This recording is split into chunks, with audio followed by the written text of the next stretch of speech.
afternoon, Iowa FFA. We have been given the honor of introducing to you our sister, Lauren Byer. When we think of Lauren's journey through FFA, one key story comes to mind.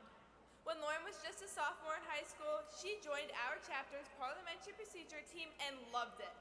None of us knew exactly what was happening, but she loved it, so we supported it.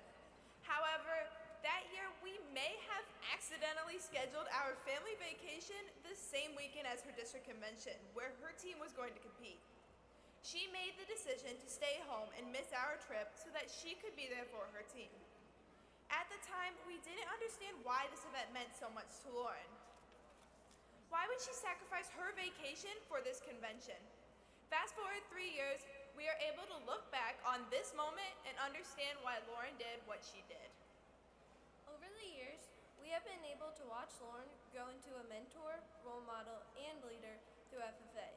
She has always had a passion for all things agriculture, and this organization took our smart, empathetic, kind, agriculturally loving sister and allowed her to advocate for what she loves. She is someone who will always be there for you and can put a smile on anyone's face. Lauren leads with love in everything that she does and makes sure that it is done to the best of her abilities, even if that means pulling rank as oldest sister to get her way. She is not afraid to stand up for what she believes in, and at the end of the day, is someone who pushes all of us to be our best selves. Iowa FFA, we are truly blessed to have the opportunity to introduce you to our #1 cheerleader, barn buddy, best big sister, and your state secretary, Lauren Byer. As coming, so you better run. Run fast for your mother, run fast for your father, run for your children, for your sisters and brothers. Leave all your love lonely behind. You can't carry it with you if you want to survive. The dark days are over, the dark days are done. Can you hear the voices? By a raise of hands, how many people in the room have Be Real? The real question is, how many people posted on time just an hour ago? Now, for those of you who may not know, this app has a very simple concept. Just snap a shot when the timer goes off. You essentially get to see what your friends are doing at the time, but users also have the option to skip out. There is no penalization, other than the fact that your friends can see how late you are or how many retakes you may have. Oh, did I also mention that you cannot control what time the timer goes off? If you haven't guessed by now, this can catch you at some pretty bad times. Be Real's concept is to catch users being their true, raw, authentic selves, which also, in turn, may catch people being vulnerable. This can be a scary concept to many. Vulnerability, by definition, is someone who is susceptible to physical or emotional attack or harm.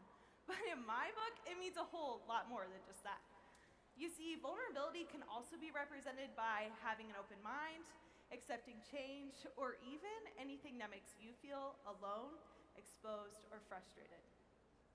Throughout my year of service, Be Real served as my personal scrapbook. I've been able to collect so many memories and capture many life lessons along the way. One of my favorite things to do is look back at the pictures and remember the memories that we have made. While looking back, as silly as it seems, it can be easy for me to get frustrated that my Be Real was going off at the most uneventful times of my day. We often get frustrated with things that we cannot control, when in fact many parts of our lives cannot be controlled. Let's flash back to my childhood. I was never the most athletic, but dancing was my jam. It was my sport. Ever since a child, I was in the dance studio each week. It was a hobby that I purely enjoyed. Now, I did move dance studios a few times throughout my childhood, but the first switch was the hardest. I found myself in a room full of girls who all knew each other and had unmatched skill levels. To say that they were the best dancers I'd ever seen at a young age was an understatement. Not only did I feel completely out of place, but I was also expected to dance on a stage 4 times bigger than what I was used to, or so it seemed. At this point, I was extremely vulnerable. It was an unfamiliar environment. My head often spun with self-doubt, and I was always anxious, never able to be my true, real self. Throughout that year of dance, I learned more about myself and how it's important to embody vulnerability. I couldn't just back out of something that I had started, so instead I learned to embody the environment. I realized that being able to discover that self-confidence may inspire you and others to put yourselves out there, to be real, and to be vulnerable. Now, if I'm being real with you, I am not the biggest fan of winter, but one of my favorite things to do with my family is sled down my grandma and grandpa Byer's hill. I may be biased, but it is by far the best hill in Buchanan County. I cannot begin to count the times all 4 of us sisters raced on the hill on our toboggans and plastic saucers.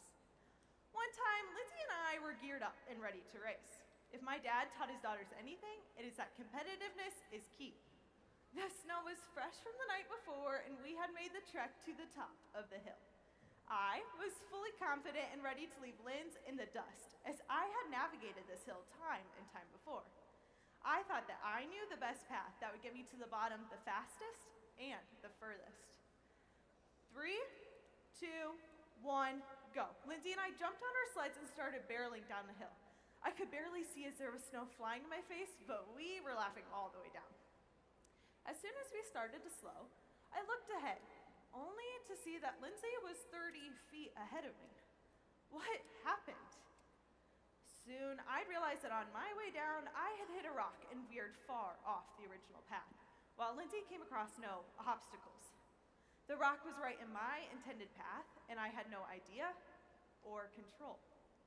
The obstacle was hidden under the snow, so what looked like the perfect path just so happened to put me in last place. Not only was I hindered, but I also could not control what was in Lindsay's path. The best I could do at the time was hang on for the ride and trust that I was going to get down the hill.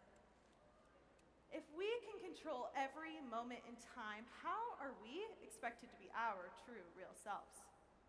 Our vulnerable side comes out in times of fear, maybe in discomfort or frustration too. Just as I sometimes get frustrated with an app or myself in the dance studio, I was frustrated with the sledding path that I could not control. It's daunting knowing that we cannot control the people or even the paths in our lives. It is easier to be honest and real with those around us when we can view vulnerability in a positive light. Be Real reminds us each day that we have an opportunity to embody vulnerability. And the sledding path reminds us that we are all uniquely different. Every person in this room right now is on their own path of life. And every day, each person overcomes obstacles that no one will ever understand. It is often hard to remind ourselves that vulnerability is a beautiful thing. We will never be able to control each and every aspect of our lives. If you make a plan, God's gonna laugh at it, so why not just hang on for the ride? Iowa FFA, always remember to be real. By your grace, I have hope. You've already paid every debt I owe. Please take my chains and make me see that by your grace I've been set